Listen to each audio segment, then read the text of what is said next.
अस्सलाम वालेकुम dear students, कैसे हैं आप सब? My name is Anam Rabbani and I am your teacher of social studies for class 7। बच्चों, हम पढ़ रहे थे chapter number 3 main agricultural products of the Muslim world और आज हमने करनी है इस चैप्टर की एक्सरसाइज। तो चलिए शुरू करते हैं। बच्चों, हमारे पास पहला क्वेश्चन है, Which agricultural products do you consider the most important? Give your reasons. अब वो हमसे पूछ रहा है कि आपके ख्याल में सबसे इम्पोर्टेंट एग्रीकल्चरल प्रोडक्ट्स कौन सी हैं। कंसिडर करने का मतलब होता है कि आपके ख्याल में वो कौन सी एग्रीकल्चरल प्रोडक्ट्स हैं जिनकी अहमियत बहुत ज़्यादा है। और वो हमसे ये भी पूछ रहा है कि अगर आपको कोई एग्रीकल्चरल प्रोडक्ट बहुत इम्पोर्टेंट लगती है तो वो आपको क्यों इम्पोर्टेंट लगती है। You have to give your reasons for that, यानी आपने उसकी हमें वजूहात बतानी है कि आपको वो एग्रीकल्चरल प्रोडक्ट क्यों इम्पोर्टेंट लगती है। तो बच्चों, मेरे ख्याल में that wheat and rice are the most important agricultural products. Wheat गंदम एंड राइस चावल, as they are a part of basic diet and are staple food of many countries.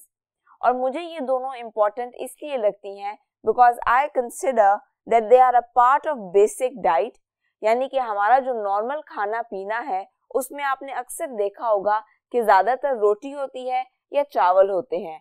कोई भी डिश हो उसमें रोटी और चावल लाजमी इन्वॉल्व किए जाते हैं। अगर कोई सालन है तो आप उसके साथ रोटी खाओगे, वरना अगर घर में चावल बने हैं तो उसके साथ कोई ना कोई सालन बना हुआ होगा, वरना चावलों की मुख्तलिफ डिशेज होंगी। मतलब घूम फिर के we come back on wheat and rice and a staple food of many countries. Staple food क्या होता है?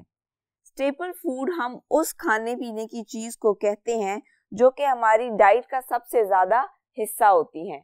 तो बच्चों, अगर आप इंटरनेट पे सर्च करना चाहो तो आप देखोगे कि गंदम और चावल बहुत सी कंट्रीज के स्टेपल फूड हैं, यानी कि उनकी जो खुराक है उसका सबसे बड़ा हिस्सा या तो गंदम है या चावल है। इसलिए मेरे ख्याल में wheat and rice are the most important agricultural products. उसके बाद हम बात कर लेते हैं फाइबर्स की। फाइबर्स में आ जाते हैं कॉटन एंड वूल, यानी कि रुई और ऊन। As everyone has to be cloth.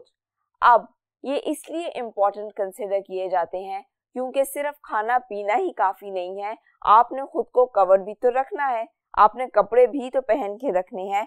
As everyone has to be clothed, मतलब हर किसी ने खुद को कवर करना है, क्लोथ्स पहनने हैं।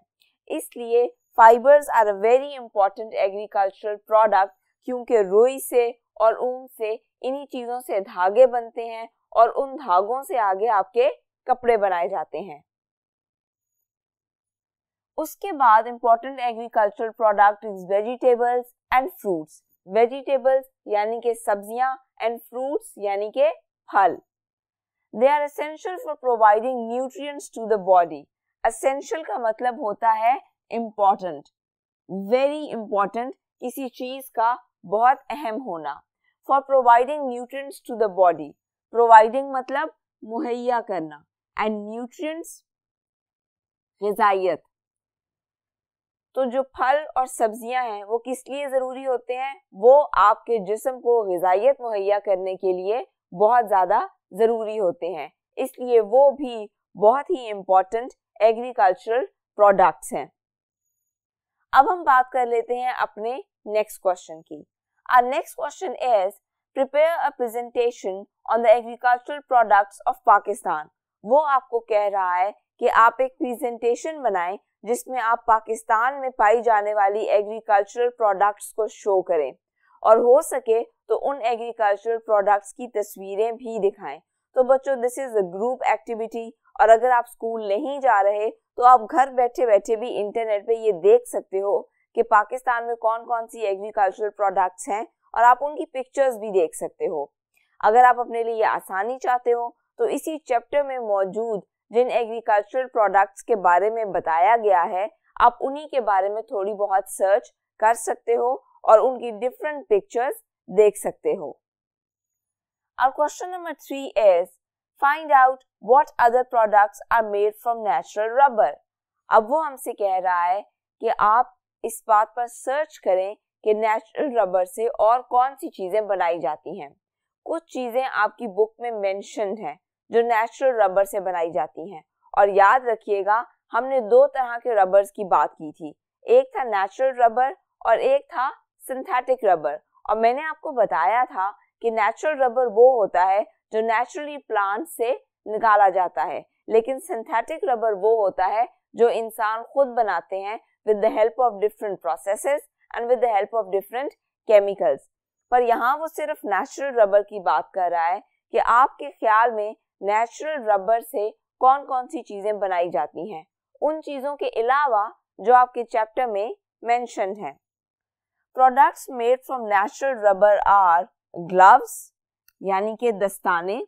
आपने अक्सर देखा होगा कि दस्ताने रबर के मटेरियल के भी बने हुए होते हैं, कुछ ऊन के भी होते हैं, कपड़े के भी होते हैं, लेकिन रबर के भी होते हैं। खास तौर पर जिन लोगों ने बाइक्स चलानी होती हैं उनके दस्ताने नेचुरल रबर से बनाए जाते हैं। देन टॉयज आपको पता है, खिलौने, बैलून्स यानी कि गुब्बारे, रबर बैंड्स। इसके अलावा जो रबर बैंड्स होते हैं उनमें इलास्टिसिटी होती है, स्ट्रेचेबल होते हैं, डिफरेंट पर्पसेस के लिए यूज किए जाते हैं। पेंसिल्स, अब आप सोच रहे होंगे कि पेंसिल्स तो लकड़ी से बनती हैं, लेकिन बच्चों कुछ स्पेसिफिक पेंसिल्स होती हैं वो रबर की बनी हुई होती हैं। नॉर्मली वो सिर्फ एंटरटेनमेंट या एंजॉयमेंट के लिए ली जाती हैं, लेकिन वो रबर की बनी हुई होती हैं और वो स्ट्रेचेबल भी होती हैं, यानी उनको मरोड़ा भी जा सकता है।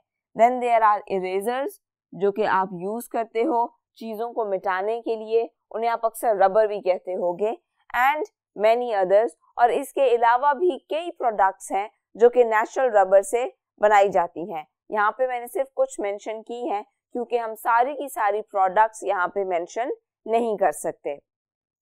Now moving towards our next question, that is Pakistan imports and consumes a lot of tea. Find out the amounts imported and consumed.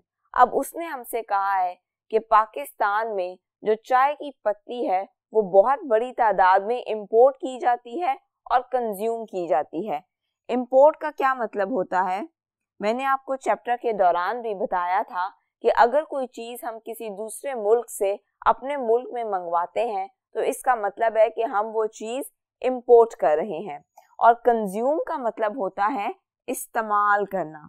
तो वो आपसे पूछ रहा है कि पाकिस्तान में जो चाय की पत्ती है वो बहुत बड़ी तादाद में इंपोर्ट की जाती है और कंज्यूम भी होती है, यानी कि दूसरे मुल्कों से मंगवाई जाती है और उसके अलावा इस्तेमाल भी बहुत ज़्यादा की जाती है। तो वो अब आपसे एक अमाउंट पूछ रहा है कि कितनी अमाउंट में पत्ती इंपोर्ट की जाती है और कितनी अमाउंट में हमारे मुल्क में इस्तेमाल होती है। तो बच्चों, इंपोर्टेड अमाउंट यानी कि कितनी अमाउंट में हमारे मुल्क में मंगवाई जाती है, that is 34,126 tons. That is a huge amount. And then consumed amount यानी कि कितनी अमाउंट में या कितनी तादाद में इस्तेमाल होती है, दैट इज 1,72,911 टन्स।